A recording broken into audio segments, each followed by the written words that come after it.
Progressives want you to hate America. Don't listen. I love America. I know Coleman Hughes does as well. So let's hear what he has to say about it. Again, progressives want you to hate America. Don't listen. Here we go. Coleman Hughes.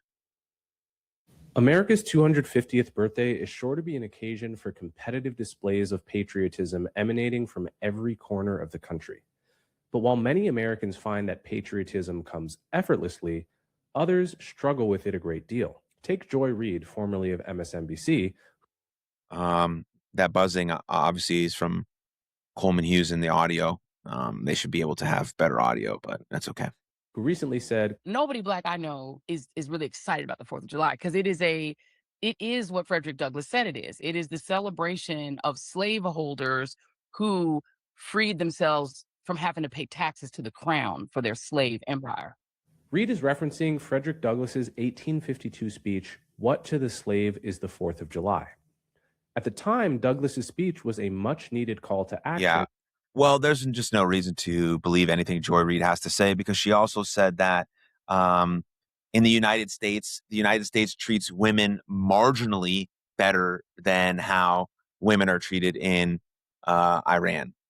So she can't really be trusted on any sort of statement. And she hates America. So she views everything through that lens and through a race lens. And a stinging rebuke of American hypocrisy in tolerating slavery in the land of liberty.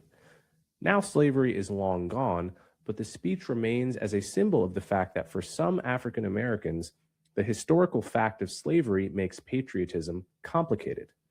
Can we celebrate the birth of American liberty when we were not included in it?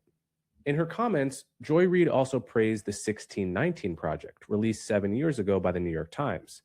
It's remembered by admirers as an ambitious and necessary attempt to retell the American story with white supremacy at its center. It's remembered by critics as an exercise in ahistorical nonsense, in particular for the falsehood put forth in the lead essay by Nikole Hannah-Jones that the American Revolution was fought in order to preserve slavery. What's less remembered is that the thesis of that essay was a progressive case for American patriotism, albeit a bizarre and twisted one. Hannah-Jones argued that African Americans, more than any other group, can claim ownership of America's great ideals. Quote, "Our founding fathers may not have actually believed in the ideals they espoused, but Black people did," end quote. Her backdoor case for patriotism, in other words, was that the founding fathers were ideological frauds whose poor handiwork in creating America 1.0 was luckily bailed out by African Americans who built the America 2.0 that we all enjoy today. Nor was she eager to share credit for this accomplishment with any other group of people. In her words, African Americans fought back alone against the forces of white supremacy that plagued the country prior to the Civil Rights Movement. You're an idiot. No, you're an idiot. Right? No, you're a bigger idiot. No, you're an even bigger idiot. That's not an argument. It's hard to know which part of her thesis is more ahistorical, the part about the Founding Fathers or about Black people fighting back alone. The Founding Fathers were born into a world in which slavery existed everywhere and had existed for thousands of years unchallenged. Having a slave was as unremarkable then as having a nanny is today. But during their lifetimes, an unprecedented revolution in morality took place on the issue of slavery. And the flames of the anti-slavery revolution were fanned by the American Revolution, the very revolution that people like Joy Reid and Nikole Hannah-Jones paint as somehow pro-slavery. So in its historical context, the exact opposite was true. It's not an accident, for instance, that the oldest abolition society in the world was founded in Pennsylvania in 1775. As far as the notion of Black Americans fighting back alone, the leaders of abolition societies all across the North, like William Lloyd Garrison, Wendell Phillips, and the Grimke sisters, would have something to say about that. So would, for instance, the founding members of the NAACP, the key legal organization that brought down segregation. More founding members of the NAACP were white or Jewish than were Black. According to the Jewish Virtual Library, Jews made up fully half of the non-Black Northern volunteers in the 1964 Mississippi Freedom Summer Project. Let's fucking go, Jews. Let's go. and half of the civil rights attorneys active in the South during the 1960s. And that's not to mention the two Jewish activists, Andrew Goodman and Michael Schwerner, who were literally murdered in Mississippi for fighting for the rights of African Americans. The tortured logic and historical falsehoods embedded in Nikole Hannah-Jones's argument, however, reflect a broader issue with the progressive intellectual project. It is very difficult to make a compelling case for American patriotism if you start from progressive assumptions. This is reflected in polls which find that, for instance, 92% of Republicans are proud to be American, but only 36% of Democrats say the same. For progressives, to be clear, I'm extremely, extremely proud to be an American. I'm raising my son here, met my wife here. I mean, amazing. Can run my business here. how wealth is created to begin with is never a concern. Only how evenly or unevenly that wealth is ultimately spread. How the idea of equal rights and freedom came to be is not a big concern. Only the fact that equal rights and freedoms have not come to every group at the same time. How a nation based on ideals rather than blood and soil was revolutionary is not interesting.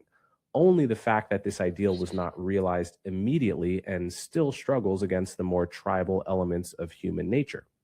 In fact, progressives dislike the idea of human nature altogether, preferring the idea that we are all infinitely moldable, malleable creatures who can be changed into any conceivable form with the right education. Put simply, progressive ideology takes for granted what are in fact precious gifts that most people on earth still don't have or have only partially, things like societal wealth, reliable law and order, and political rights. And instead it focuses on the ways in which these things are imperfectly or unequally realized. And from this point of view, there's very little to congratulate America on. After all, everything good about our country is to be expected. Everything bad about our country, on the other hand, cries out for a special explanation. As we celebrate America's 250th birthday, it's worth considering whether we can make a case for patriotism that might be compelling to a progressive without denigrating the founding fathers or rewriting whole swaths of American history. Why does this matter? Well, Democrats and Republicans hate each other more today than they have at any point in the last 50 years. It seems to me that the ability to hoist an American flag without shame or embarrassment should be the easiest way to find that common ground. And if we don't find some common ground, we're headed down a dangerous road indeed. For starters, I don't believe that patriotism should be automatic. You shouldn't be patriotic just because you were born where you were. We should demand reasons to be patriotic, and liberals and progressives will understandably want reasons that align with their values. So to that end, the first progressive reason for patriotism is that America remains the #1 desired destination for migrants all around the world.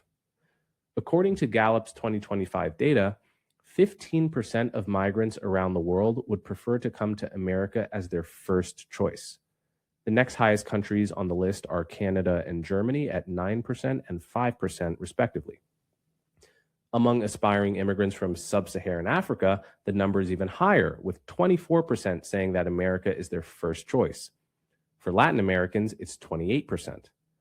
Because of President Donald Trump, America has received terrible press abroad in recent years, much of it related to our alleged racism and xenophobia. But it's important to keep that in perspective. People vote with their feet, and their choices about where to live capture their true priorities. Around the world, the groups of people most valued by progressives, people of color and residents of the so-called global South, want most of all to live here because they understand that our society, more than any other, is conducive to their individual flourishing. In other words, we are still the best country, not according to us, according to the world's revealed preferences. Another reason.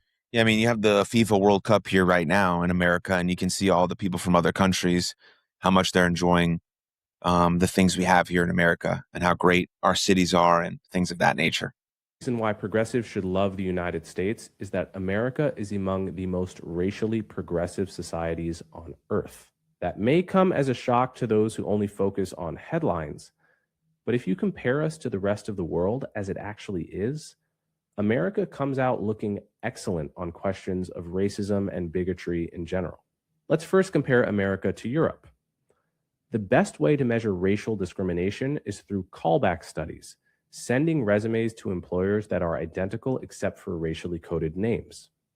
One of the largest ever callback studies found that Europeans exhibited more racial discrimination against Black people than Americans did. France has the highest. Or consider the following comparison between the United States and our Latin American. Consider the following comparison between the Europeans exhibited more.